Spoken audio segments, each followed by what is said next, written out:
महाराष्ट्र शासनाने सांगली जिल्ह्यातील इस्लामपूर शहराचं नामांतर ईश्वरपूर असं केल्याचा GR काढून नामांतर केलं. मात्र सांगली, मिरज आणि कुपवाड महापालिका क्षेत्रात नव्याने उभारण्यात आलेल्या दिशादर्शक फलकावर इस्लामपूर असा उल्लेख करण्यात आल्याचं निदर्शनास आलंय. शहरातील अनेक दिशादर्शक फलकांवर इस्लामपूर असाच उल्लेख आढळतो. त्यामुळे संतप्त झालेल्या श्री शिवप्रतिष्ठान हिंदुस्थानच्या कार्यकर्त्यांनी सांगली शहर पोलिसात याबाबतची तक्रार देऊन तरुण भारत स्टेडियमजवळ असलेला सदर फलक फाडून टाकला. पुन्हा असा प्रकार घडू नये यासाठी महापालिका आणि पोलीस प्रशासनाने खबरदारी घ्यावी अशी मागणी शिवप्रतिष्ठानच्या वतीने करण्यात आली आहे.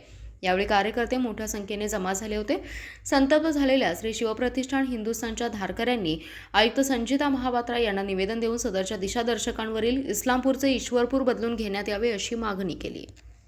काल रात्री सांगली शहरामध्ये जो डिजिटलवाला आहे कोल्हापूरचा, ज्याला हे टेंडर दिलेलं आहे, हे विना परवाना असून सुद्धा त्यानं काल कोणाला माहिती न देता परस्पर येऊन हे ईश्वरपूर शासनाच्या GR मध्ये नाव केलेलं असताना सुद्धा परस्पर येऊन त्याने इस्लामपूर हे केलेलं आहे.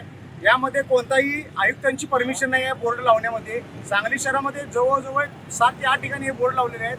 आम्ही शिवप्रतिष्ठान हिंदुस्थानच्या वतीने त्यांना अल्टिमेट देतो की उद्यापर्यंत सांगली शहरातले ज्या ठिकाणी हे बोर्ड लावलेले आहेत हे जर सर्व उद्यापर्यंत जर आज संध्यापर्यंत जर नाही काढले तर आम्ही शिवप्रतिष्ठान हिंदुस्थान सांगली शहरातले सर्व जिथं हे बोर्ड लावलेले आहेत इस्लामपूर नावाचे तिथं काढून फाडून जाण्यात येतील, हा आमचा इशारा आहे. छत्रपती श्री शिवाजी महाराज की जय.